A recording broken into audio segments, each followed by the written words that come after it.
Question number 1 की बात करते हैं। क्वेश्चन नंबर 1 में एक चार्ज पार्टिकल यहां पर रखा है और दूसरा यहां पे रखा हुआ है। ठीक है, वैल्यू देख लेते हैं Q1 Q2, ये Q1 है और ये Q2 है। ठीक है, ये वाली लेंथ 3 है शायद और ये वाली लेंथ 4 है। तो बच्चों इन दोनों के बीच गैप कितना हो जाएगा? 5 ही हो जाएगा। ठीक है, क्वेश्चन में कैसे चार्ज दिए हैं कुछ नहीं बताया, पॉजिटिव नेगेटिव, और होते भी तो फोर्स का मैग्नीट्यूड कैलकुलेट करने के लिए क्या फॉर्मूला यूज करते हैं? F इज इक्वल्स टू के Q1 Q2 by R square. तो ये तो एकदम बच्चों वाला क्वेश्चन था। इनके बीच की डिस्टेंस r कितनी रखनी है? 5।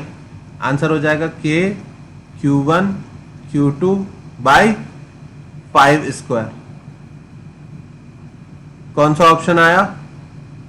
के Q1 Q2 by 25। Option B is right answer. पहले का ऑप्शन बी इज राइट। आई बात समझ में? हाँ बोलो।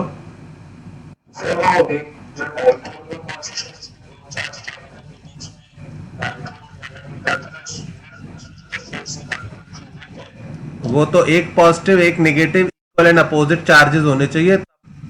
यहाँ तो सिर्फ दो चार्ज पार्टिकल्स है, एक पॉजिटिव और एक negative equal and opposite charge particle से एक डाइपोल बनता है। फिर उस डाइपोल का इलेक्ट्रिक फील्ड, फोर्स, सब कुछ कैलकुलेट करना आता है हमको। पर यहाँ तो डाइपोल तो है ही नहीं, दो चार्जेस है और उनके बीच की डिस्टेंस है। पहला फॉर्मूला के Q1 Q2 by R square. समझ में आई बात? ठीक है, मैं रिकॉर्ड कर रहा हूँ लेक्चर और स्क्रीनशॉट भी ले सकते हो, वैसे मैं रिकॉर्डिंग तो डाल ही दूंगा, कोई प्रॉब्लम नहीं। ठीक है, क्लियर कर रहा हूँ। अगला क्वेश्चन देखते हैं। Question number 2, charge Q is distributed uniformly on an arc. एक आर्क के ऊपर एक चार्ज डिस्ट्रीब्यूट कर दिया। आर्क समझते हो? Of radius r subtending an angle π/2। तो 90 डिग्री का एक आर्क है, उस पर एक चार्ज डिस्ट्रीब्यूट कर दिया। Another charge -Q is placed at the centre. दूसरा चार्ज -Q उसके सेंटर पर रख दिया। -Q पर फोर्स निकाले। ठीक है, तो ऐसा शायद क्वेश्चन हाफ रिंग का मैंने कराया है या नहीं मुझे याद नहीं, लेकिन इसको अगर फोर्स कैलकुलेट करना है तो शायद एक हाफ रिंग रखी थी मैंने, उस पर प्लस पॉजिटिव चार्ज दे दिया था और यहाँ सेंटर पर एक और चार्ज रख दिया था। तो इस केस में सेंटर पर नेगेटिव चार्ज रखा हुआ है, यहाँ पर पॉजिटिव चार्ज रखा हुआ है। समझ में आ रही है बात या नहीं? इसके और इसके बीच फोर्स निकालना था। तो मैंने जो क्वेश्चन कराया था वो हाफ रिंग का था और अभी जो पूछा है वो क्वार्टर रिंग का है। क्वार्टर रिंग यानी ऐसी रिंग जो सेंटर पे कितना एंगल बनाती है? 90 डिग्री। तो इसके इन सब पॉजिटिव चार्जेस की वजह से इस नेगेटिव चार्ज पर कितना फोर्स लगेगा? क्या क्वेश्चन सबको समझ में आ गया? किसी को कोई डाउट कि क्वेश्चन में क्या पूछ रहे हैं? एक क्वार्टर रिंग है, क्वार्टर रिंग यानी जो 90 डिग्री एंगल बनाती है सेंटर पे, और सेंटर पे एक चार्ज Q रखा हुआ है। अब क्वेश्चन में इस तरह से बना हुआ है। ठीक है, ऐसे पॉजिटिव चार्ज है, क्वार्टर रिंग है और यहाँ पे नेगेटिव चार्ज है। मैंने उसको रोटेट करके ऐसे रख लिया। क्यों रख लिया? क्योंकि मेरे को इंटीग्रेशन करने में थोड़ा फायदा होगा। तो अगर तुमने हाफ रिंग का क्वेश्चन सॉल्व किया है तो तुम क्वार्टर रिंग के लिए सोच पाओगे कि रोटेट करके रखने में कुछ फायदा होगा। क्या फायदा होगा अभी देखते हैं। इस क्वार्टर रिंग की वजह से इस चार्ज पर फोर्स कैलकुलेट करना है। ठीक है, तो मैंने क्या बताया था, और बड़ा बना लेता हूं इस पूरे फिगर को थोड़ा सा।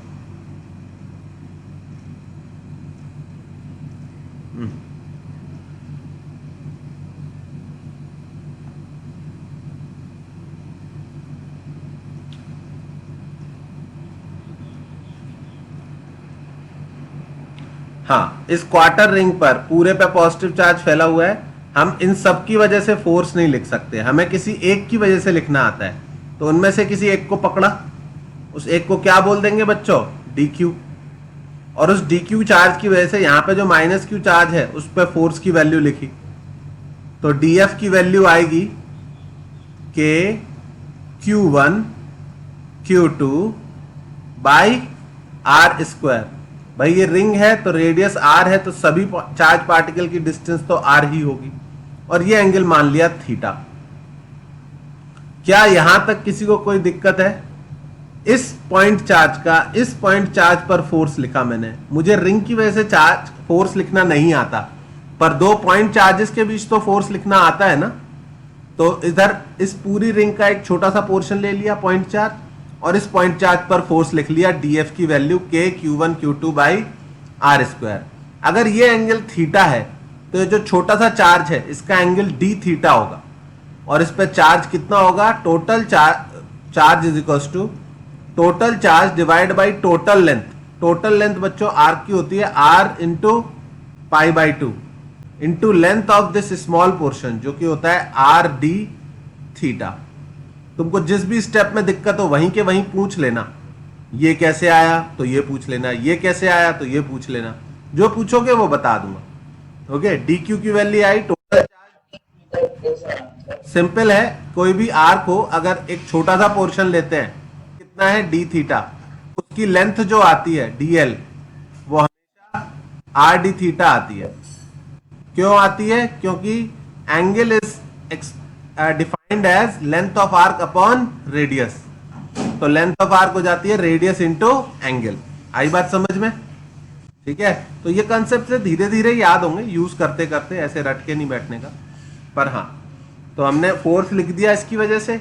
इन फोर्सेस का कौन सा कंपोनेंट ऐड होगा, सबकी वजह से फोर्सेस लगेंगे, ऐसे ऐसे ऐसे एक्स कंपोनेंट ऐड होगा, तो इसका एक्स कंपोनेंट लिख लिया D F X is equals to D F cos theta.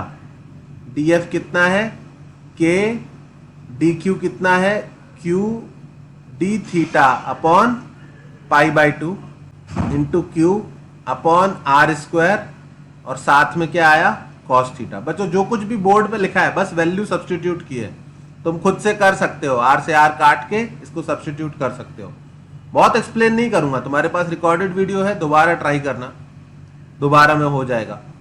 By R square pi ऊपर 2 और साथ में आया कॉस थीटा डी थीटा। अब ये टफ थोड़ी है, भले ही तुम कितना भी डरते रहो इंटीग्रेशन से, पर कॉस थीटा की वैल्यू, थीटा कहां से कहां तक है, -45 डिग्री से +45 डिग्री तक, मतलब नीचे के आधे से ऊपर के आधे तक। इसको कॉस थीटा का इंटीग्रेशन बच्चों कितना आता है, कॉस थीटा का इंटीग्रेशन क्या होता है, माइनस साइन थीटा मत बोलना please, it is sine theta. -45 degree से यानी π/4 से +45 डिग्री यानी π/4 तक, ये आ जाएगा 1/√2 माइनस ऑफ -1/√2, √2 बन जाएगा। Final answer 2√2 KQ square by πr square. पहला option, option A is right. समझ में आई बात? स्क्रीनशॉट लेने की जरूरत नहीं है, रिकॉर्ड हो रहा है। हाँ, फिर भी अगर तुम्हें कुछ ज्यादा प्रॉब्लम थी तो क्वेश्चन नंबर 2 का स्क्रीनशॉट अलग से भी ले सकते हो। ओके, पर हाँ, जब तक ये लेवल करोगे नहीं, इससे डरते रहोगे, और डरते रहोगे तब तक आगे नहीं बढ़ पाओगे। ठीक है, मतलब ऐसा नहीं है कि ये प्रॉब्लम इसी चैप्टर में आएगी, सेम प्रॉब्लम ग्रेविटेशन में भी आएगी, सेंटर ऑफ मास में भी आएगी, मोमेंट ऑफ इनर्शिया यानी रोटेशन में भी आएगी, जिसमें एक आर्क की बात करनी होगी, और आप इंटीग्रेशन से डरते रहोगे तब तक आगे नहीं बढ़ पाओगे। तो प्लीज क्लियर दिस अप, एक बार, दो बार, 3 बार सॉल्व करो, उसके बाद हमेशा के लिए याद हो जाएगा, हमेशा के लिए समझ में भी आ जाएगा। हटाओ इसको। नेक्स्ट क्वेश्चन, ये बहुत ही इजी क्वेश्चन था। A uniform rod of length L and mass M is attached with a, एक सेकेंड, एक और पर्सन ज्वाइन कर रहा है।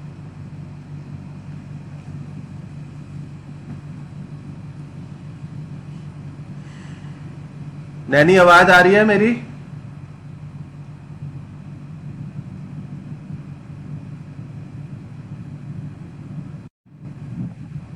बेटा आवाज आ रही है क्लियर? ठीक है, थर्ड क्वेश्चन पे ही है अभी। A uniform rod of length L mass M is attached with a very light charge particle. एक रॉड से एक चार्ज पार्टिकल अटैच कर दिया एट t = 0 और horizontal electric field is switched on. Electric field बच्चों क्या करता है, अगर आपने इलेक्ट्रिक फील्ड कहीं पर स्विच ऑन किया है तो वहां पर जो भी चार्ज पार्टिकल्स हैं उन पे फोर्स लगने लगेगा। और इलेक्ट्रिक फील्ड अगर स्विच ऑन किया है तो फोर्स कितना होता है, फोर्स होता है Q इंटू ई वेक्टर। इसमें किसी को डाउट तो नहीं है? डाउट बचा के मत रखना, फटाफट क्लियर करते रहना, ठीक है।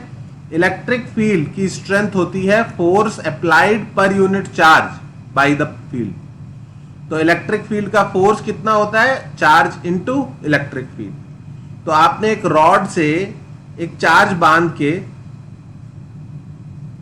एक रॉड है मास m लेंथ l, उससे एक चार्ज थोड़ा सा कनेक्ट किया उस पर, और उस पर इलेक्ट्रिक फील्ड स्विच ऑन कर दिया। मैंने पहले ही बताया था कि ये बहुत ज्यादा पूछी जाती है सिचुएशन। तो इस पर फोर्स लग जाएगा आगे की तरफ QE। क्या ये बात में किसी को डाउट है? पूरी क्लास में किसी को कोई डाउट? ठीक है। अब उसके बाद क्या दिया हुआ है?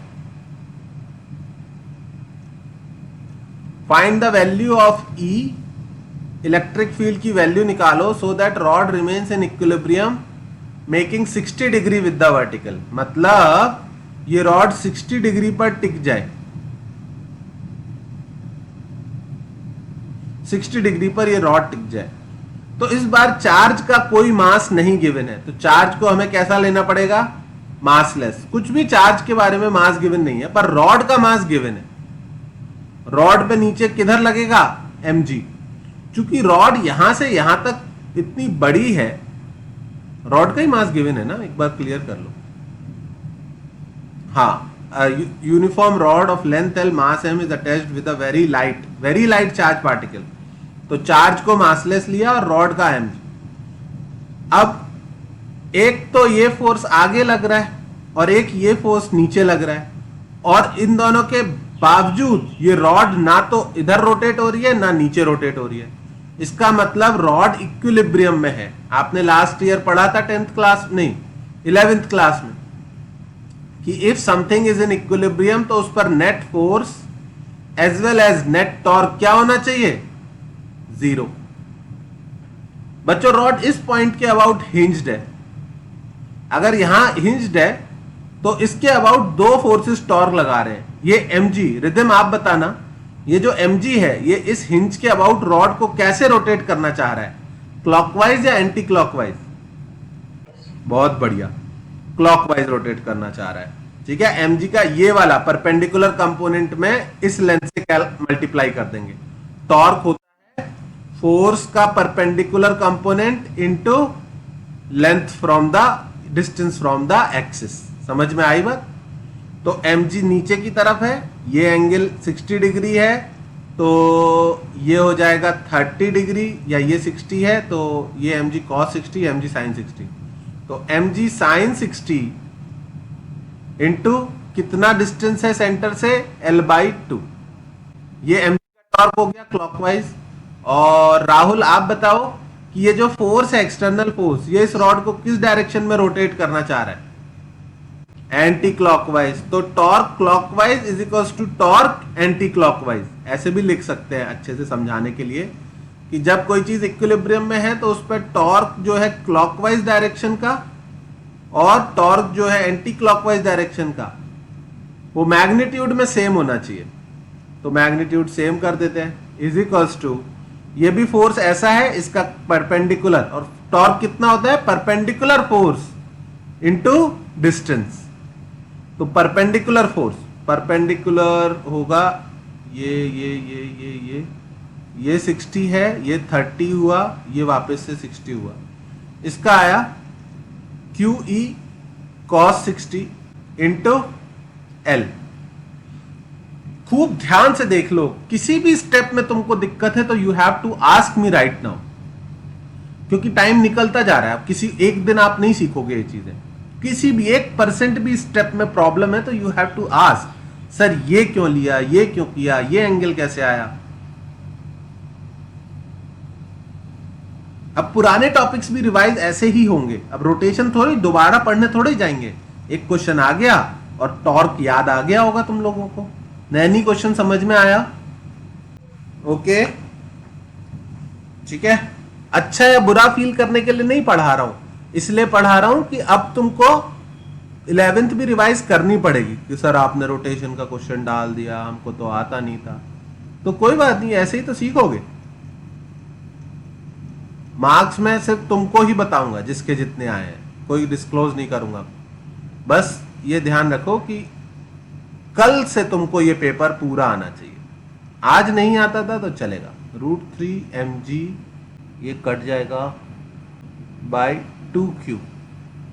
आई थिंक इतनी वैल्यू आ रही है। देखें options. √3 mg bye 2q। 2q तो ऑप्शन में नहीं है, कहीं कोई गलती तो नहीं हुई मुझसे। L/2 ये कट गया, ये कट गया, ये कट गया।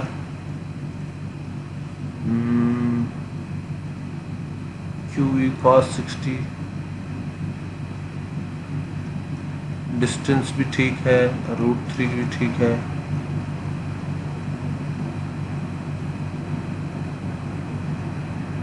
कोई कैलकुलेशन मिस्टेक तो दिख नहीं रही मुझे।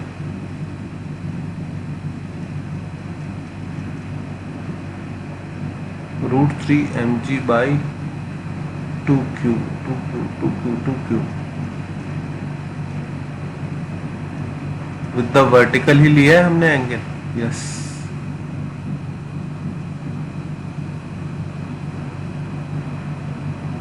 बच्चों यही आएगा इसका। ओके, जो मैं कैलकुलेट कर रहा हूं। किसी ने सॉल्व किया था ये क्वेश्चन एग्जाम में? अमेय तूने सॉल्व किया था टॉर्क का? क्या मार्क किया था?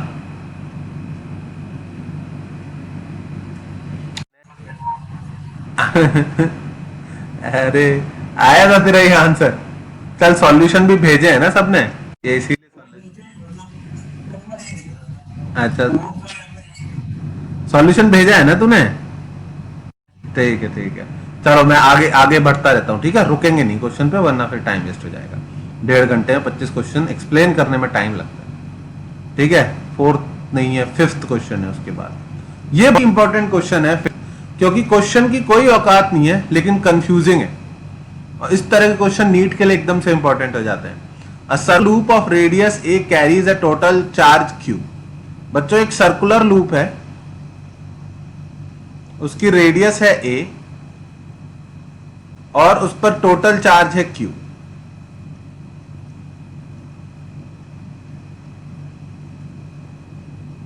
सर्कुलर लूप है, रेडियस है, टोटल चार्ज है q। A circular loop of radius a carries a total charge q distributed uniformly over its length। पूरी लेंथ पर फैला हुआ है। A small length dl of the wire is cut off। Find electric field at the center due to remaining wire। ध्यान से समझ, इसमें से एक बहुत छोटा सा पोर्शन कट कर लिया।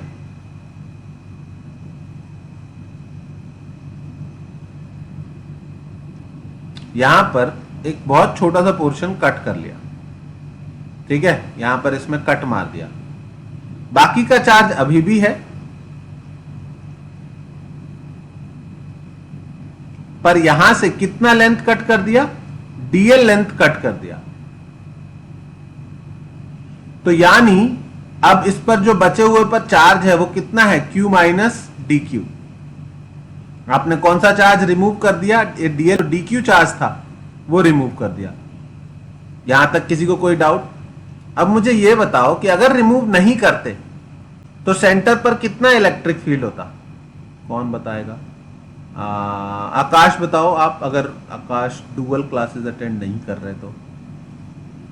आकाश, are you listening to us? अच्छा, तो एक बात बताओ, अगर एक रिंग पर सब जगह चार्ज दे दिया तो सेंटर पर इलेक्ट्रिक फील्ड कितना होता है? यस, सबका इलेक्ट्रिक फील्ड कैंसिल आउट हो जाता है। समझ में आ रही है बात या नहीं? अब अगर एक जगह से चार्ज कम कर दिया तो बाकियों का तो अभी भी कैंसिल आउट हो जाएगा। किसका फील्ड बच जाएगा यहां पर? इस पोर्शन के जस्ट सामने वाले चार्ज का, इसका।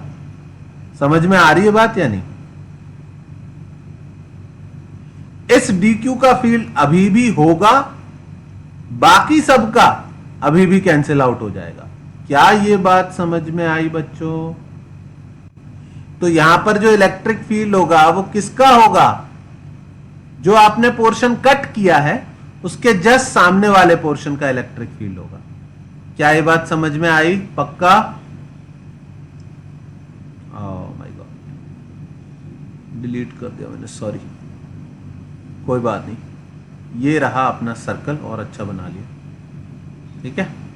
और मैंने ये बोला कि एक्चुअली रिंग बनानी चाहिए तो थोड़ी सी थिकनेस देनी चाहिए, एग्जाम में बनी भी आएगी तो रिंग बनी आएगी, ठीक है। तो मैंने ये बोला कि बच्चों इस पूरी रिंग पर जो भी चार्ज था उसमें से ये वाली डीएल लेंथ कट कर ली हमने, टोटल चार्ज क्यू था। तो अगर ये डीएल लेंथ कट कर ली तो बाकी के चार्जेस का फील्ड अभी भी सेंटर पर एक दूसरे को कैंसिल आउट करेगा या नहीं करेगा? सबका कैंसिल आउट हो जाएगा एक्सेप्ट ये वाला जो पॉजिटिव चार्ज है, ये वाला जो डीक्यू चार्ज है, इसका इलेक्ट्रिक फील्ड कैंसिल आउट नहीं होगा।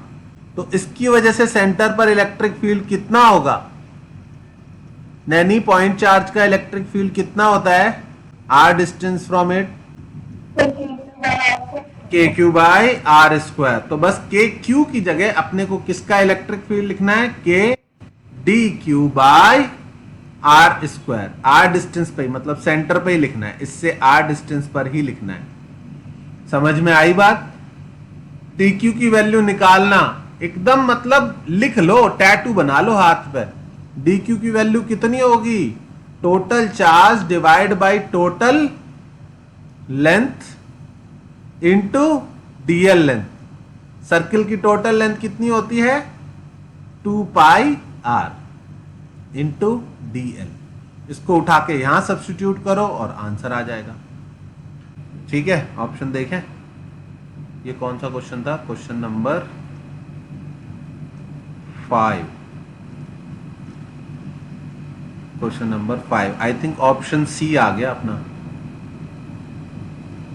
मैंने आर लेके कर दिया, उन्होंने रेडियस ए दी हुई है तो 2 पाई ए क्यूब आ रहा है उनका, हमारा 2 पाई आर क्यूब आ रहा है नीचे। किसी को कोई डाउट 1% भी इस क्वेश्चन में? रिदम बेटा समझ में आ रहा है आपको क्वेश्चन? ठीक है, 10 लोग खड़े थे, 10 के 10 एक दूसरे का इफेक्ट कैंसिल आउट कर रहे थे, एक हटा दिया तो बाकी 9 का इफेक्ट कितना होगा? भाई उन 9 में से 8 तो अभी भी एक दूसरे को कैंसिल आउट कर देंगे, तो बचा तो एक ही ना, बस उसी का इफेक्ट लिखना है। समझ में आई बात? Very good, very good. हटा रहा हूं इसको भी, ओके। कहां तक पहुंच गए? 5 क्वेश्चन पहुंच गए, कितने मिनट लगे? 6. A thin non-conducting ring of radius r has a charge of linear charge density lambda on its upper half and negative charge uniformly spread on its lower half. The ring is bent at 90 degree, separating upper and lower half. Electric field at the center of the ring. अच्छा, to be honest जब मैंने पढ़ा था तो मेरा बहुत मन था कि मैं ये क्वेश्चन ना डालूं, क्योंकि मुझे पता था कि ये क्वेश्चन तुमसे नहीं सॉल्व होगा। पर अगर मैं तुम पर तरस खाऊंगा तो नीट वाले थोड़े ही खाएंगे या जेई वाले थोड़े ही खाएंगे। Half ring, half ring, half ring, एक हाफ रिंग की वजह से इस पॉइंट पर इलेक्ट्रिक फील्ड लिखना है, ठीक है। अगर इस हाफ रिंग की वजह से इलेक्ट्रिक फील्ड ई आ जाता है तो फिर बोला है एक दूसरी हाफ रिंग है, उस पर नेगेटिव चार्ज है, लेकिन वो बीच से बेंड की हुई है। तो मैं कितनी भी अच्छी फिगर बनाऊं, एग्जैक्ट फिगर तो मैं नहीं बना पाऊंगा। हाँ, क्या तुमको समझ में आया? हाफ रिंग 2 है और बीच वाली बेंड की हुई है, तो जो बेंड की हुई है वो एक्चुअली इस तरह से होगी, प्लेन के बाहर आ रही होगी। मतलब ये तो फुल रिंग है, एक रिंग इस तरह से है और दूसरी रिंग बाहर आ रही है प्लेन के। क्या ये समझ में आया तुम लोगों को फिगर? क्योंकि 3D में है तो मैं ड्रॉ नहीं कर पाऊंगा। पर जो भी इलेक्ट्रिक फील्ड हाफ रिंग की वजह से होगा, नेगेटिव हाफ रिंग की वजह से भी उतना ही होगा। एक XY प्लेन में होगा और अच्छा मैं अलग अलग तो बना सकता हूं ना दोनों रिंग को। ये मान लो दूसरी रिंग, ठीक है, लेकिन not the full ring, only half ring. इस तरह से है दूसरी रिंग, प्लेन के बाहर आती हुई। और इस पे कैसा चार्ज है? इस पे नेगेटिव चार्ज है। अगर इस पर नेगेटिव चार्ज है तो कोई बताएगा कि इसके सेंटर पर इलेक्ट्रिक फील्ड किस डायरेक्शन में होगा? अगर ये पॉजिटिव चार्ज है तो सबका इलेक्ट्रिक फील्ड इस पॉइंट पर एक्स कंपोनेंट जुड़ जाएंगे और बाहर की तरफ आएगा इलेक्ट्रिक फील्ड। इस निगेटिव हाफ रिंग की वजह से इसके सेंटर पर इलेक्ट्रिक फील्ड, कोई बता सकता है डायरेक्शन कौन सी होगी, इनवर्ड्स या आउटवर्ड्स? अगर ये पॉजिटिव होता तो इनवर्ड होती, ये कैसी है रिंग, नेगेटिव, तो कैसी आएगी, आउटवर्ड।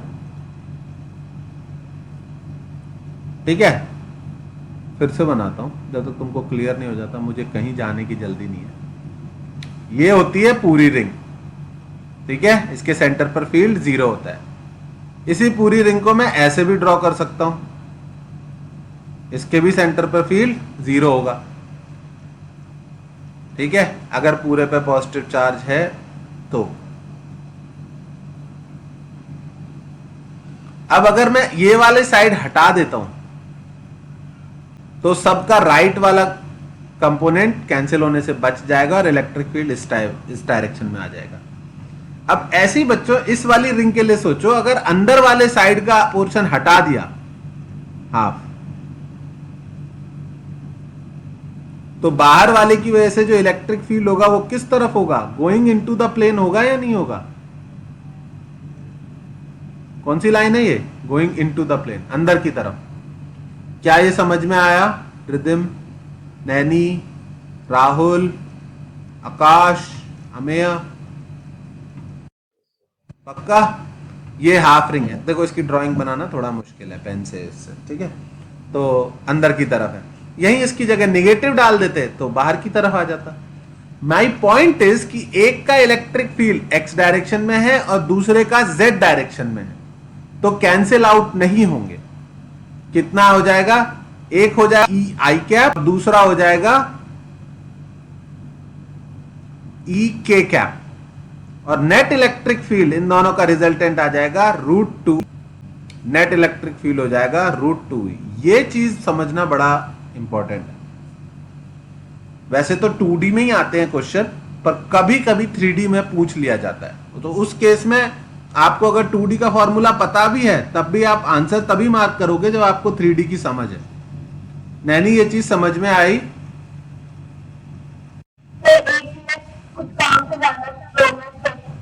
कहां जाना है काम से? तुम कोई बिजनेस भी रन कर रहे हो क्या घर पे?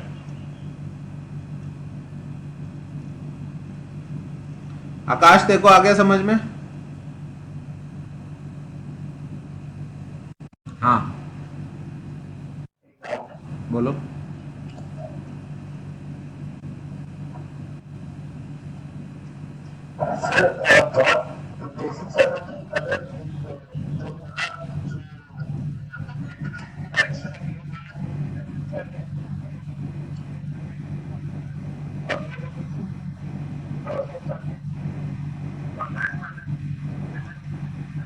हाँ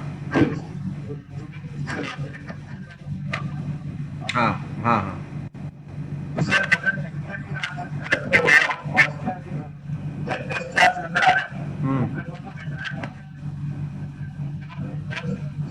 नहीं नहीं, electric field is defined as force on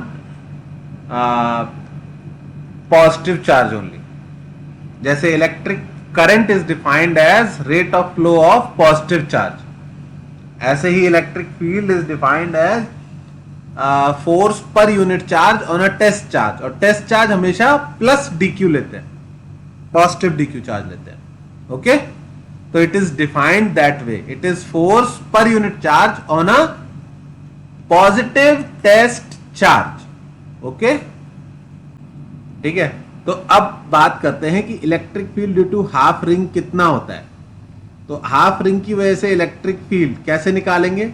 फिर वही बात कि एक चार्ज की वजह से, डीक्यू चार्ज की वजह से फील्ड लिखेंगे, कितना आएगा, K D Q by R square. इस पॉजिटिव चार्ज की वजह से यहां पर फील्ड किधर होगा, इस तरफ होगा। इसका एक्स कंपोनेंट लेंगे, डीई एक्स, कितना होगा, D E K D Q by R square into cos theta. इतनी बार करो इस काम को कि तुमको मेरी तरह आदत पड़ जाए, मुझे डर लगना बंद हो गया इंटीग्रेशन से। क्यों? क्योंकि कितनी बार लिख चुके हैं। डी क्यू की वैल्यू क्या होगी, total charge divide by total length, आधी रिंग है तो लेंथ होगी pi are into length of the small part r D theta. अरे चौथी बार करोगे ना तो तुम्हें लग जाएगा कि सर एक ही काम बार बार करते हो आप, और शो ऐसे करते हो जैसे कितना टफ काम कर रहे हो। आप हर बार यही करते हो, total charge divide by total length into length of the small part, Q by pi are into R D theta. साथ में क्या है, डी थीटा। अब इसमें क्या मुश्किल है, साथ में क्या है, कॉस थीटा। तो बस कॉस थीटा डी थीटा का इंटीग्रेशन करना है। इतना इजी इंटीग्रेशन बन रहा है बार बार। आर से आर काट लो और K Q by pi R square लिख दो और कॉस थीटा डी थीटा का इंटीग्रेशन कर लो। कहां से कहां तक, इस बार हाफ रिंग है तो -90 से +90 तक। अगर तुमने ये दोनों क्वेश्चन कर दिए तो इसके बाद कभी भी तुम एग्जाम में छोड़ के नहीं आओगे हाफ रिंग का क्वेश्चन। साइन थीटा आ जाएगा, साइन 90 1 होता है, साइन -90 -1 होता है, 1 -1 2 हो जाएगा। ये आंसर नहीं होगा। मैंने क्या बताया था, जो एक का इलेक्ट्रिक फील्ड आएगा दूसरे का इलेक्ट्रिक फील्ड भी उतना ही होगा z डायरेक्शन में। तो ई आई कैप प्लस ई के कैप, और नेट इलेक्ट्रिक फील्ड आएगा √2 टाइम्स ई। तो अपना फाइनल आंसर हो गया 2√2 K Q by pi R square. ये अपना एक्स्ट्रा पार्ट एक आ गया। आई बात समझ में? किसी को कोई डाउट है तो पूछो। सेम स्टेप्स फिर से कर दिए मैंने ताकि तुमको क्लियर हो जाए। हटाऊं इसको बच्चों, ठीक है? चलो नेक्स्ट क्वेश्चन। ओह हमने ऑप्शन तो चेक किया नहीं। 2 कहाँ गया कहाँ गया कहाँ गया, इसका तो नन ऑफ दिस जा रहा है मुझे लग रहा है। 2√2 है ही नहीं किसी में, ठीक है? इसका नन ऑफ दिस जाएगा। दिस मार्क करते हो कभी तुम लोग, या सोच लेते हो कि गलत होगा हमारा? अच्छा वेरी गुड, सही में। अच्छा, 2 सिमिलर कंडक्टिंग बॉल। अब ये क्वेश्चन हो गया, आता है या नहीं आता है? 2 similar balls of mass m are hung from the silk thread। कल बताया था क्लास में, कल या परसों पता नहीं, याद है क्या होता है इस केस में? अगर 2 थ्रेड से 2 बॉल टांग देते हैं तो दोनों एक दूसरे को रिपेल करती है।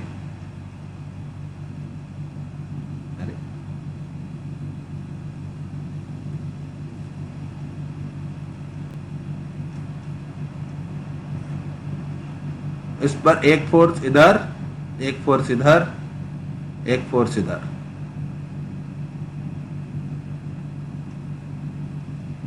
ठीक है? बाहर की तरफ कौन सा बच्चों? के क्यू स्क्वायर बाई जो भी इनके बीच का गैप है एक्स स्क्वायर। नीचे की तरफ mg और अंदर की तरफ टेंशन। और क्या सिखाया है? t cos theta. Rhythm t cos theta किसके बराबर होगा बताओ जरा देख के।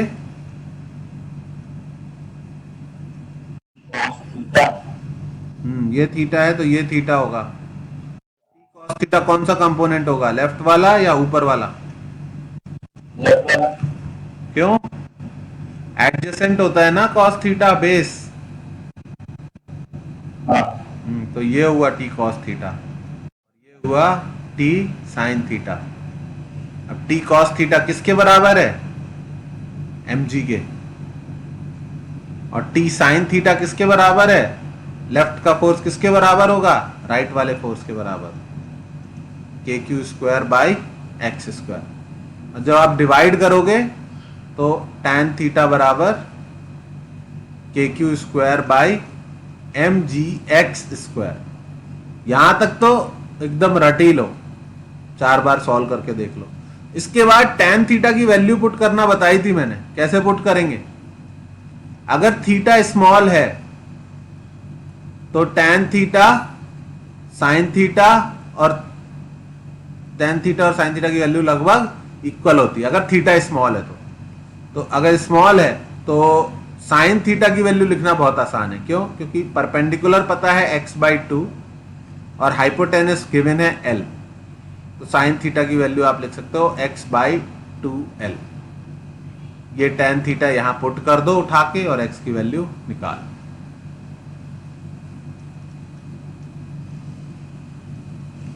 कर लोगे सॉल्व? ओके, हो गया था, वेरी गुड। नहीं तो आप सीख लेना। कौन सा क्वेश्चन था ये? 7th।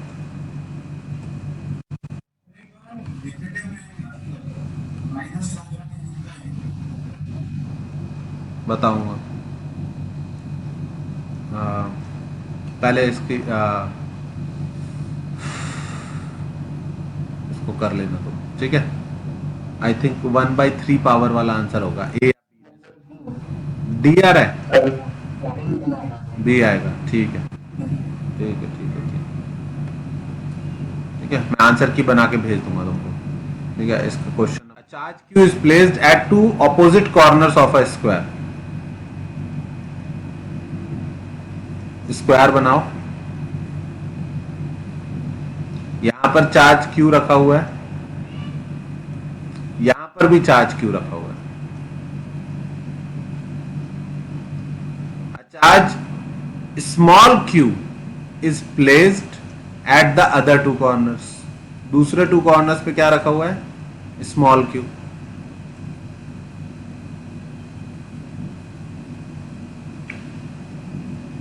फिर if the resultant force on capital q is 0, capital q पर रिजल्टेंट फोर्स 0 है, तो कहां से शुरू करें? एक तो मैं क्वेश्चन नंबर लिख दिया करूं, क्वेश्चन नंबर 8। ओके, अब मुझे बताओ, कौन बताएगा? रिदम, ये कैपिटल क्यू इस वाले कैपिटल क्यू पे है, कौन सा फोर्स लगाएगा? अट्रैक्टिव या रिपल्सिव? ठीक है, तो रिपल्सिव फोर्स लगा दिया इसने इस तरफ। अब अगर इसको रेस्ट पे रखना है तो ये दोनों स्मॉल क्यू इसको अट्रैक्ट करें या रिपेल करें? कब ये रहेगा रेस्ट पर? अट्रैक्ट करेंगे। तो ये अंडरस्टूड हो गया क्वेश्चन में कि ये दोनों नेगेटिव चार्ज होने चाहिए, भले ही क्वेश्चन में गिवन नहीं है। Q should be negative. अब ये दोनों जो फोर्स लगाएंगे इनका रिजल्टेंट इधर आएगा। किन दोनों का? ये अगर F फोर्स है और ये भी F फोर्स है, F1 मान लो, तो इनका 90 डिग्री पर है, तो रिजल्टेंट आएगा √2F1। क्या ये बेटा बात समझ में आती है आपको? दो फोर्सेस 90 डिग्री पे है, रिजल्टेंट कितना आएगा? √2F1। कैसे? a square plus b square plus 2ab cos theta. इसमें जब आप पुट करोगे F1 की सेम वैल्यू, तो F1 square plus F1 square plus इनके बीच कितना एंगल है? 90 डिग्री। cos 90 होता है 0। कितना आ गया? √2F1। तो इन दोनों की ऐसे जो फोर्स लग रहा है उसका √2F1 टाइम्स हो जाएगा फोर्स, नेट फोर्स इनका। और इस फोर्स को किसको बैलेंस करना है? इस वाले का, कैपिटल क्यू का रिपल्शन जो तुमने बताया। क्या ये बात समझ में आई? तो अगर ये अट्रैक्शन दोनों का नेट अट्रैक्शन जो इस तरफ आएगा वो इस रिपल्शन को बैलेंस कर दे, तो फिर ये कैपिटल क्यू रेस्ट पर हो जाएगा। यहां तक कोई डाउट तो पूछो, किसी को भी कोई डाउट नहीं? ठीक है ठीक है। √2F1 वाली चीज समझना बहुत जरूरी है। दो फोर्सेस अगर 90 डिग्री पर है, इक्वल है, तो रिजल्टेंट √2F आएगा। क्यों आएगा? मैंने करके दिखा दिया। अब हमारी क्वेश्चन आ गया, सिर्फ √2F1 बराबर F3 करना है। √2 F1 की वैल्यू कौन बताएगा? राहुल बताओ, F1 की वैल्यू क्या लिख सकते हैं? K Q1 Q2 by L square. F3 की value K Q1 Q2 by √2L का होल स्क्वायर। आई बात समझ में? इक्वेट करके आंसर आ जाएगा। Q की वैल्यू मुझे आती दिख रही है Q/2√2। ये ध्यान रखना कि नेगेटिव होना चाहिए तुम्हारा आंसर। मैग्नीट्यूड आएगा इतना, पर फाइनली आंसर नेगेटिव होना चाहिए। I think option D is the right answer. Q = -2√2। Option D is the right answer. आई बात समझ में? किसी को कुछ डाउट? ओके, हटाऊं। Next question number 9। A conducting sphere of radius 10 cm is charged with एक कंडक्टिंग स्फीयर को इतना चार्ज दे दिया, फिर अनचार्ज स्फीयर 20 सेंटीमीटर उससे टच कराया और फिर उनको वापस सेपरेट कर दिया। इस तरह के क्वेश्चंस बताए थे कैसे करने मैंने। अगर एक स्फीयर है, उसकी रेडियस r1a है और उस पर है चार्ज q, और फिर दूसरा स्फीयर उससे कनेक्ट कर दिया या टच कर दिया जिसकी रेडियस है b, तो क्या होगा बच्चों, यहां से कुछ चार्ज उसके ऊपर चला जाए। मान लो q चार्ज चला गया, तो q चार्ज अगर चला गया तो फाइनल सिचुएशन क्या बनी, यहां पर चार्ज हो गया q माइनस q और इसके ऊपर चार्ज हो गया स्मॉल q। हाँ, अब कौन बताएगा मुझे क्या कंडीशन होती है चार्ज के फ्लो करने की, कब तक चार्ज फ्लो होता है दो चीजों के बीच। हाँ, मतलब पोटेंशियल डिफरेंस जीरो ना हो जाए, पोटेंशियल सेम ना हो जाए। समझ में आई बात। तो पहले वाले का potential k q by r is equals to दूसरे वाले का potential k q by b। ये कौन से क्वेश्चन की मैं हिंट सी लिख के छोड़ रहा हूं, बहुत टाइम लग रहा है मुझे इसमें सॉल्व करने में। ठीक है, नंबर 9। अब सॉल्व कर लोगे इसको, ए और बी दोनों गिवन है, कैपिटल क्यू भी गिवन है, बस स्मॉल क्यू निकालना है। ये था a conducting sphere 10 centimetre is charged, another uncharged sphere is allowed to touch, after time the star separated. उनकी चार्ज डेंसिटी का रेशियो निकालना है।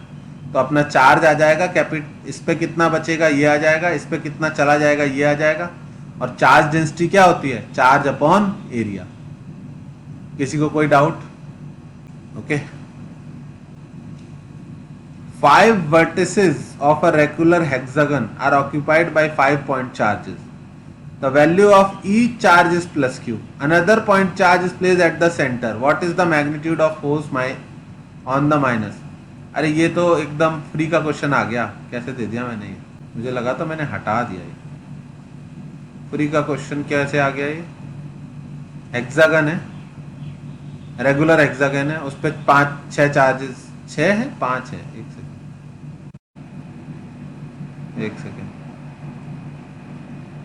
5 चार्जेस है, प्लस क्यू 1 2 3 4 5 और सेंटर पे माइनस क्यू चार्ज रख दिया।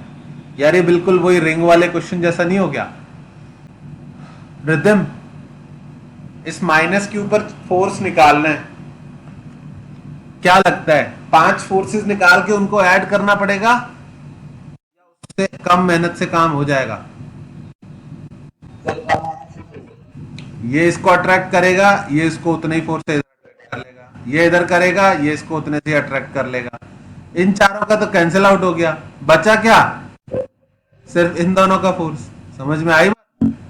कितना हो जाएगा, के Q Q by L square. समझ में आई बात? कौन सा था क्वेश्चन ये? Question number 10। ओके, ये तो इजी आ गया, चलो अच्छी बात है। 10th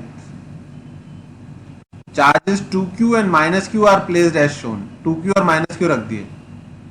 ऐसा पॉइंट जहां पर इलेक्ट्रिक फील्ड इंटेंसिटी 0 हो जाए।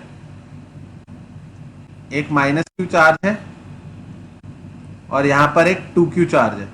अब जरा सोचो, अगर इनके बीच में टेस्ट चार्ज रखते हैं, टेस्ट चार्ज क्या होता है, स्मॉल पॉजिटिव चार्ज, तो ये माइनस क्यू उसको रिपेल करेगा अट्रैक्ट करेगा? माइनस क्यू चार्ज रिपेल करेगा या अट्रैक्ट करेगा? राहुल, एक माइनस क्यू चार्ज है, एक प्लस 2q चार्ज है, एक टेस्ट चार्ज बीच में रखो, ये इसको अट्रैक्ट करेगा और ये इसको रिपेल करेगा अट्रैक्ट करेगा। तो इन दोनों ने इसको लेफ्ट साइड धक्का दे दिया, तो बीच में किसी भी पॉइंट पर इलेक्ट्रिक फील्ड 0 नहीं होगा। क्यों? क्योंकि दोनों का इलेक्ट्रिक फील्ड सेम डायरेक्शन में, पॉजिटिव चार्ज से फील्ड बाहर निकलता है और नेगेटिव चार्ज के फील्ड अंदर आता है। तो बीच के पॉइंट्स पे इलेक्ट्रिक फील्ड सेम डायरेक्शन में। 0 कहां पर हो सकता है? या तो इधर हो सकता है या फिर हाँ, और होगा कहां पर? इस पॉइंट। हाँ, left of negative charge field 0 हो सकता है। क्यों? क्योंकि नेगेटिव चार्ज का फील्ड यहां ऐसा होगा अट्रैक्टिव और पॉजिटिव का कैसा होगा? रिपल्सिव।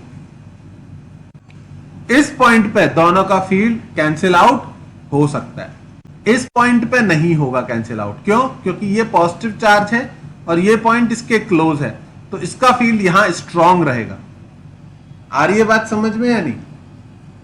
ठीक है, अच्छा 1 मिनट जरा होल्ड करना, मेरे को कुछ चेंजेस करने हैं, मेरा बहुत ज्यादा अटक रहा है,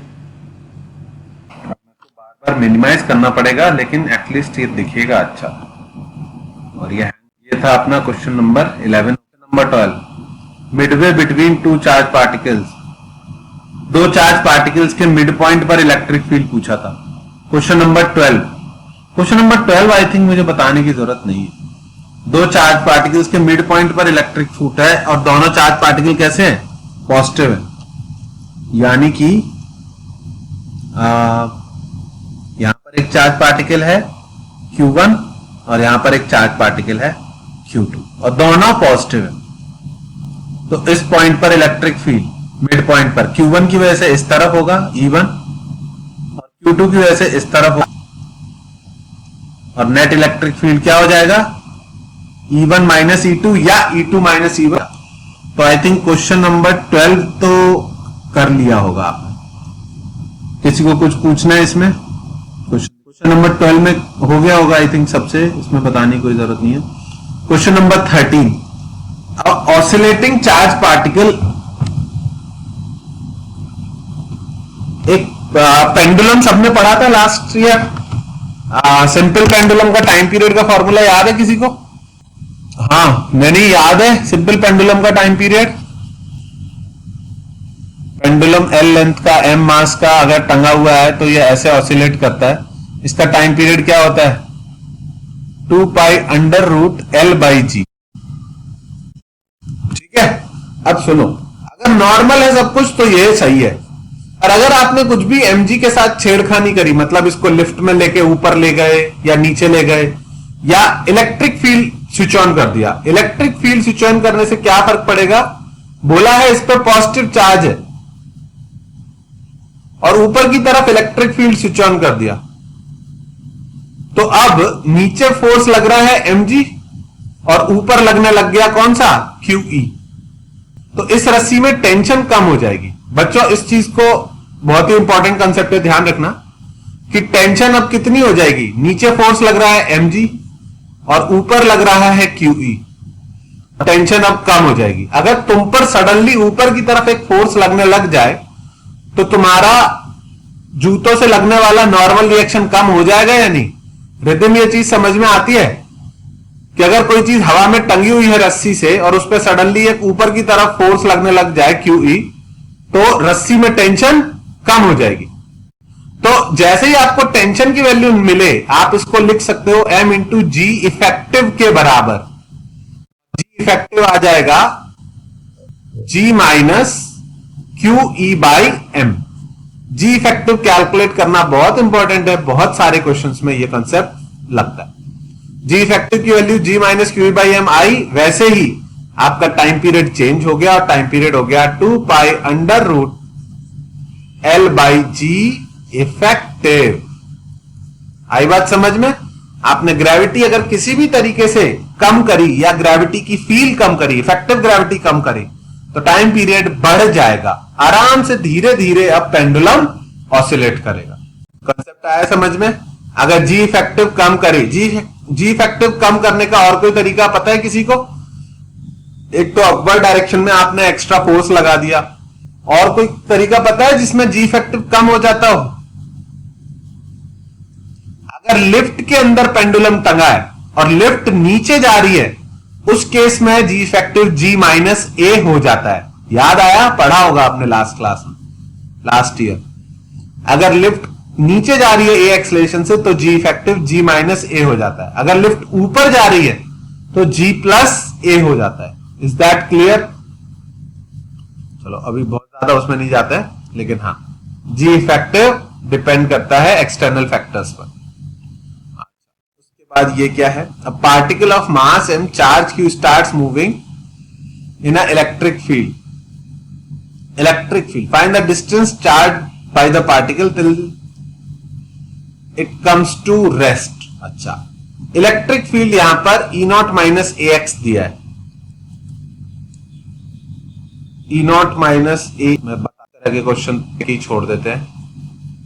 इलेक्ट्रिक फील्ड दिया है ई नॉट माइनस ए एक्स। बच्चों इसका क्या मतलब है? ई नॉट माइनस ए एक्स अगर इलेक्ट्रिक फील्ड दिया है, इसको देख के आपको कुछ समझ में आता है कि ये इलेक्ट्रिक फील्ड कैसा होगा? कोई भी कुछ बता सकता है इसके बारे में कि सर इसको देख के हमें यह समझ में आता है कि ऐसा होगा? ये इलेक्ट्रिक फील्ड x के कम होता जा रहा है। जैसे जब x 0 है तो इलेक्ट्रिक फील्ड की वैल्यू ई नॉट आएगी,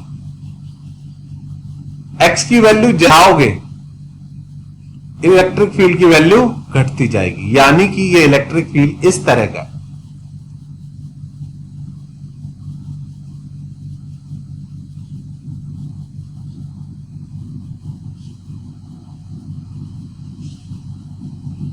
क्या ये समझ में आया आपको? इलेक्ट्रिक फील्ड x माइनस के साथ है, तो x इंक्रीज करोगे इलेक्ट्रिक फील्ड कम होता जाएगा। x की एक पर्टिकुलर वैल्यू कितनी होगी? x is equal to E naught पर ये इलेक्ट्रिक फील्ड 0 हो जाएगा और उसके बाद ये इलेक्ट्रिक फील्ड निगेटिव हो जाएगा।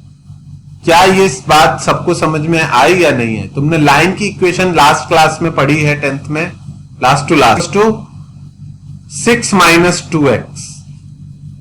इसका क्या मतलब है इस फंक्शन का? x इक्वल टू 0 पर y की वैल्यू 6 है, x इक्वल टू 1 पर 4 है, 2 पर 2 है, 3 पर 0 है, 4 पर -2 है। क्या ये समझ में आती है इक्वेशन सबको? Rahul, Naini, Ameya? y is equal to 6 minus 2x। x जैसे जैसे इंक्रीज करोगे y डिक्रीज होता है। नंबर्स के टर्म्स में देखना आसान होता है, वेरिएबल के टर्म्स में देखना मुश्किल होता है। फील्ड x जैसे जैसे इंक्रीज करोगे इलेक्ट्रिक फील्ड की वैल्यू डिक्रीज होती जाएगी, 0 हो जाएगी और फिर निगेटिव हो जाएगी। अब अगर आपने एक चार्ज पार्टिकल को यहां पर छोड़ा तो पहले तो ये आगे भागेगा क्योंकि इलेक्ट्रिक फील्ड आगे की तरफ लग रहा है, इसका फोर्स आगे लग रहा है, इसकी स्पीड बढ़ेगी। फिर इस पॉइंट के बाद इस पर फोर्स पीछे लगने लग जाएगा तो इसकी स्पीड वापस से कम होगी। और बिलीव मी, जितना डिस्टेंस पीछे छोड़ोगे एग्जैक्टली उतना डिस्टेंस आगे जाके ये रुक जाएगा और रुक के फिर वापस इधर आएगा, फिर इधर जाएगा, फिर इधर जाएगा, फिर इधर जाएगा। ऐसे ही ये घूमता रहेगा, यहां पर इस तरह से मूव करेगा, यहां से भागेगा, तेजी से भागेगा, फिर स्लो डाउन होगा, रुकेगा, फिर वापस आएगा, फिर स्लो डाउन होगा, रुकेगा। क्या ये मन आता है सबको? जिसको आता है उसको लिटरली कोई कैलकुलेशन नहीं करनी पड़ेगी कहां पर फील्ड 0 हो रहा है, उससे जितना पीछे से छोड़ा है उतना ही आगे तक जाएगा। जिसको नहीं आता वो इस क्वेश्चन को देख के वहीं छोड़ के आगे बढ़ जाता है कि ये क्या दे दिया इलेक्ट्रिक फील्ड। हमें तो इलेक्ट्रिक फील्ड का बस एक ही फॉर्मूला पता है, KQ/x²। ये क्या दे दिया? ये मनगढ़ंत फॉर्मूला दे दिया, पर इसको सॉल्व करना बहुत आसान। ये क्वेश्चन बहुत इंपॉर्टेंट है, you have to tell me कि तुम्हें आया या नहीं आया समझ में। आकाश, राहुल, आकाश स्कूल की क्लास करने गया, और रिदम, हाँ देख बेटा, एक फोर्स लग रहा है किसी चीज पे, लेकिन जैसे जैसे वो चीज आगे बढ़ रही है वो फोर्स कम होता जा रहा है। क्यों? क्योंकि वो फोर्स जो है उसमें x का टर्म निगेटिव में है। समझो ना इसको मान लो कि फोर्स जो है ई नॉट की वैल्यू अज्यूम कर सकते हो ना तुम मन ही मन कुछ। ये जो है ई नॉट की वैल्यू है 10 और ए की वैल्यू है 2 और x, इतना दिया हुआ इलेक्ट्रिक फील्ड। अब तुम मुझे बताओ इसे देख के कि किस पॉइंट पर इलेक्ट्रिक फील्ड हो जाएगा,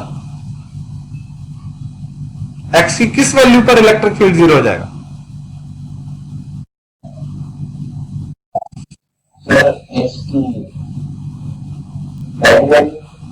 अरे यार x की क्या वैल्यू पुट करेंगे 0 हो जाए? क्या बोल रहे हैं?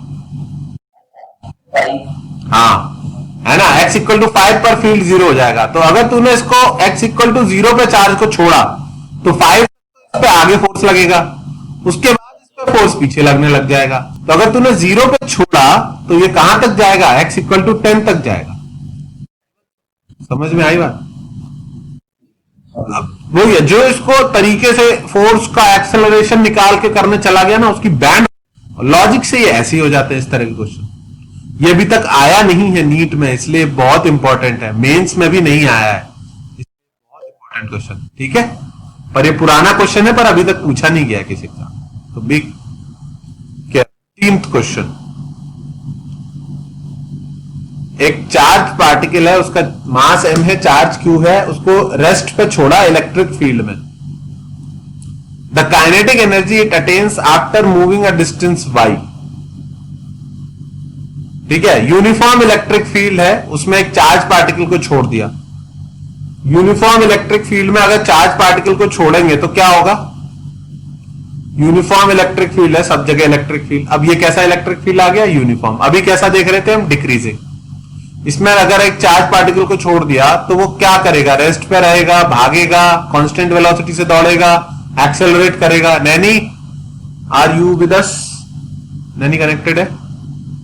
नहीं, अभी तो कनेक्ट हुई थी 2 मिनट पहले। हाँ राहुल आप बताओ, अगर एक यूनिफॉर्म इलेक्ट्रिक फील्ड है, इसमें चार्ज पे what will happen to this charge?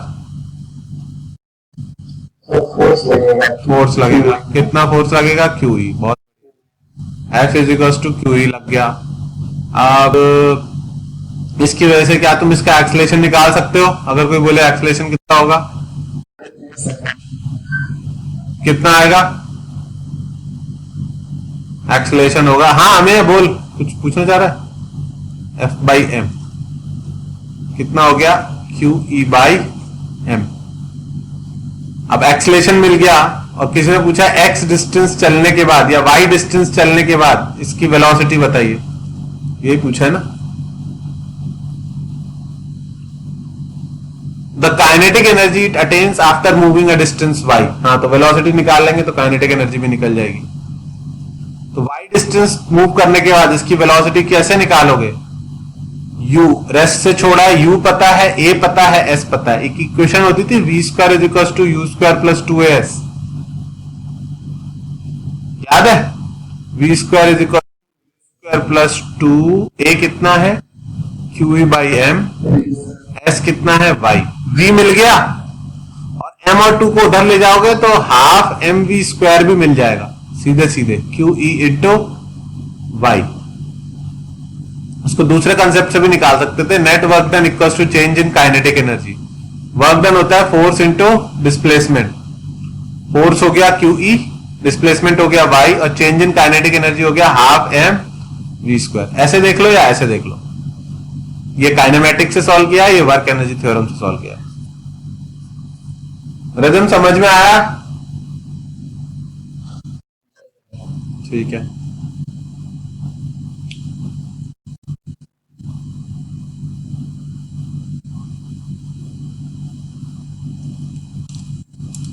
Okay हटाओ।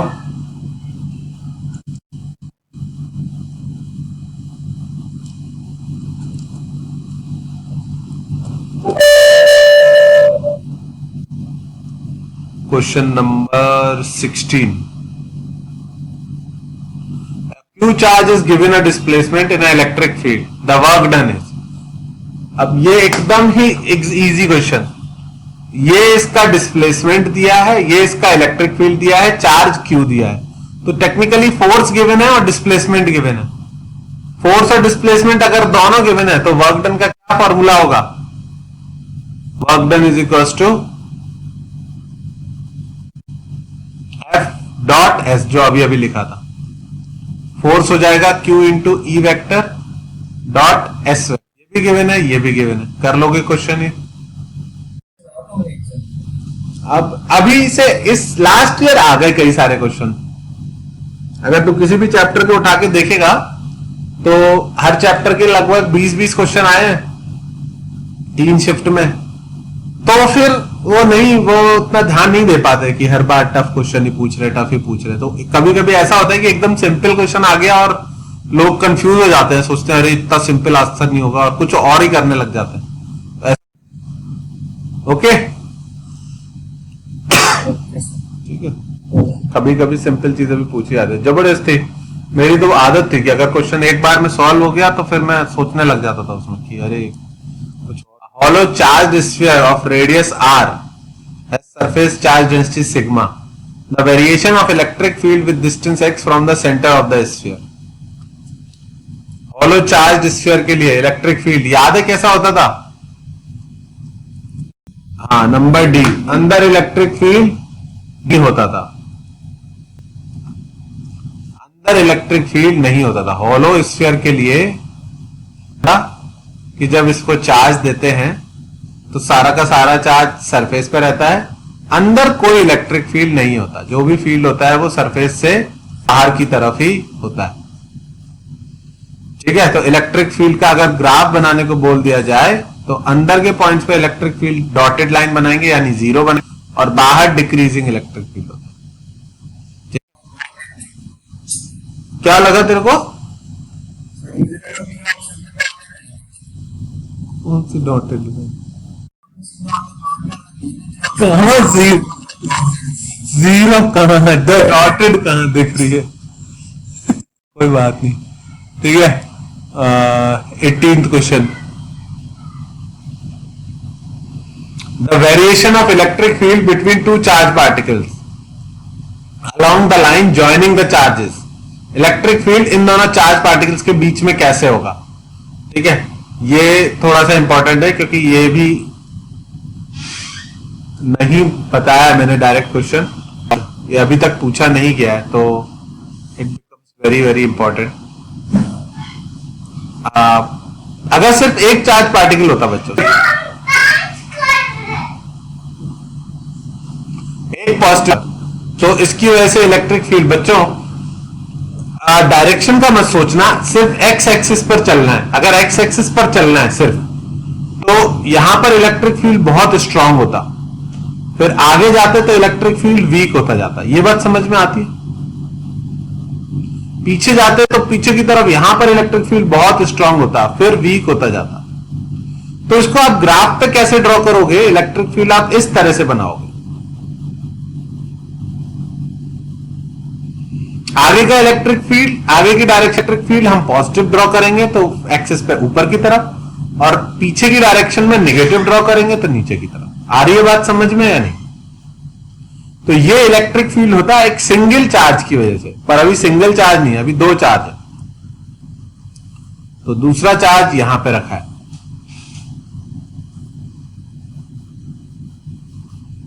है कि पॉजिटिव है नेगेटिव है क्या है, ग्राफ दिया हुआ है।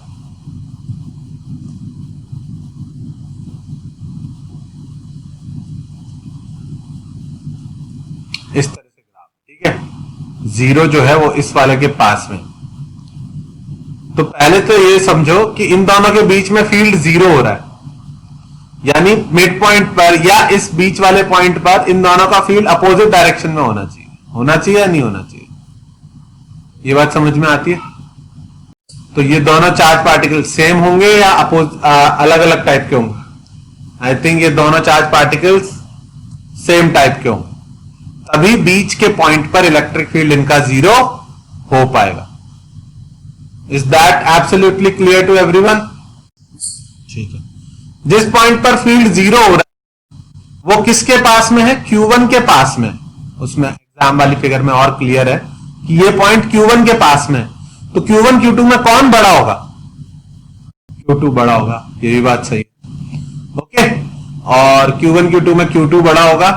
और तीसरी बात, Q1 के जस्ट पास में उसका इलेक्ट्रिक फील्ड का ही इफेक्ट होगा, और वो कैसा आ रहा है?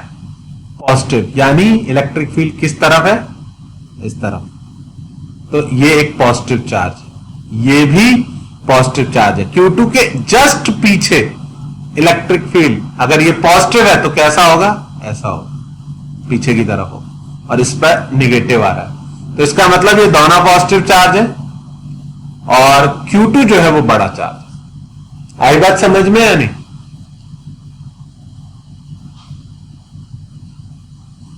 ओके, हटा रहा हूं मैं इसको।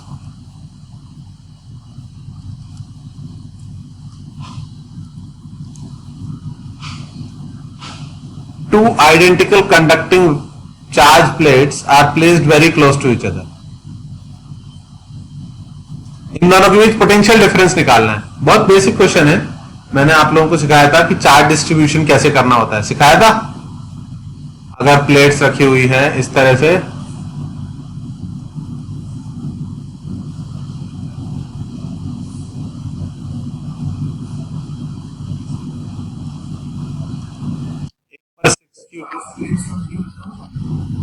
नहीं शायद, पता नहीं, शायद पड़ा हुआ. तो इस पर स्मॉल क्यू चार्ज मानते थे, सामने माइनस क्यू, इस पे माइनस क्यू, तो इस पे 4q प्लस क्यू, क्योंकि इन दोनों को जोड़ के 4q आना चाहिए, और इस पे 6q माइनस क्यू, क्योंकि इन दोनों को जोड़ के भी 6q आना चाहिए. और अब क्या बताया था, जो आउटर केसेस होते हैं उनका हमेशा चार्ज सेम आता है. तो 6q माइनस क्यू बराबर 4q प्लस क्यू, तो 2q बराबर 2 कैपिटल क्यू, और q की वैल्यू q आ गई. तो चार्ज है plus Q minus Q, 5q and 5q. और इस चार्ज डिस्ट्रीब्यूशन में ये होता था कि अंदर जो इलेक्ट्रिक फील्ड है वो सिर्फ इन दोनों की वजह से ही होता था, इन दोनों प्लेट्स की वजह से. हाँ, मैंने गलत डायरेक्शन बना दी, सॉरी. अंदर इलेक्ट्रिक फील्ड है वो सिर्फ इस पॉजिटिव से इस नेगेटिव, ऐसा होता. तो आपको चार्ज पता है, इलेक्ट्रिक फील्ड निकाल लो. इलेक्ट्रिक फील्ड एक प्लेट की वजह से होता है Q by A epsilon not, 2a epsilon not, sigma by 2 epsilon not. ये एक प्लेट की वजह से होता है. दो की वजह से डबल हो जाएगा सेम डायरेक्शन में, पॉजिटिव की वजह से फील्ड इधर और नेगेटिव की वजह से भी इधर. तो that is Q by A epsilon not.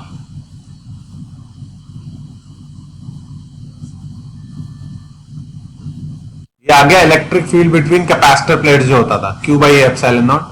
और पोटेंशियल डिफरेंस होता है E डॉट dr का इंटीग्रेशन, यानी सिर्फ इस केस में electric field into the gap between the plates, D, जो कैपेसिटर के लिए पढ़ाया था. Q d by A epsilon not. अब समझ रहे हो प्रूफ की क्या वैल्यू होती है. प्रूफ जिनको नहीं आते कैपेसिटर प्लेट्स के, वो क्या कैसे करेंगे इसको. ठीक है, एक एक प्रूफ की वैल्यू है जो सिखाया. समझ में आया. चलो,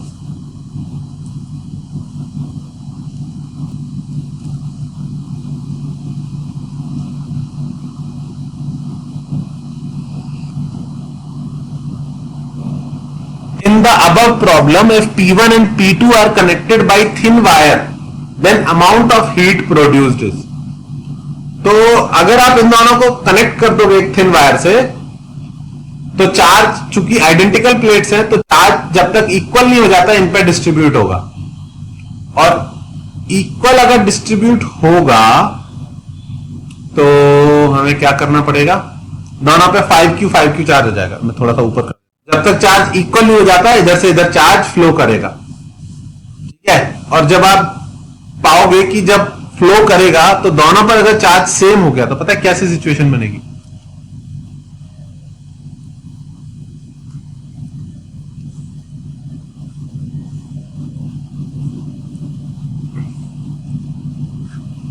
अगर दो प्लेट्स पर इक्वल चार्ज दे दिया, 5q इधर भी और इधर भी 5q, देखना यहां q, यहां माइनस q, यहां 5q प्लस q, यहां पर 5q माइनस q. और क्या आउटर मोस्ट पे जैसे सेम करने जाओगे, 5q माइनस q बराबर 5q प्लस q, 2q बराबर 0 आ गया बच्चों. कितना हो जाएगा, 0 0 0, 5q. अब यहां पर कोई इलेक्ट्रिक फील्ड नहीं है, तो आपको पिछले केस की क्या करना पड़ेगा एनर्जी के लिए. आपको क्या, दोनों केस की एनर्जी का डिफरेंस कैलकुलेट करना है. तो आई थिंक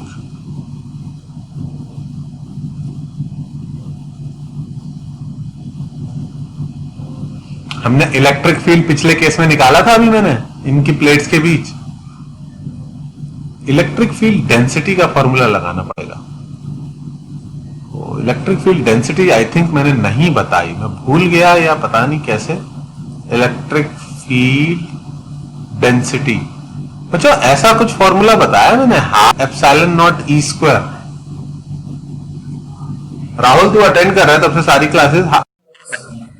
अरे छूट गया मेरे से, पता नहीं यार, क्वेश्चन में बता के बढ़ गया आगे पर मुझसे छूट गया शायद। ठीक है कोई बात नहीं, मैं नेक्स्ट क्लास में बता दूंगा। ठीक है, एक क्वेश्चन चलो एग्जाम में ऐसा मिला जो वाला क्वेश्चन तो फिर से वही आ गया।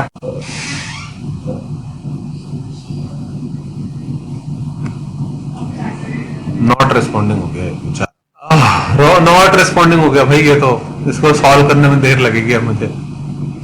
ठीक है 5 क्वेश्चन बच गए हमारे, रुको देखता हूँ बिना इसके बता पाऊंगा।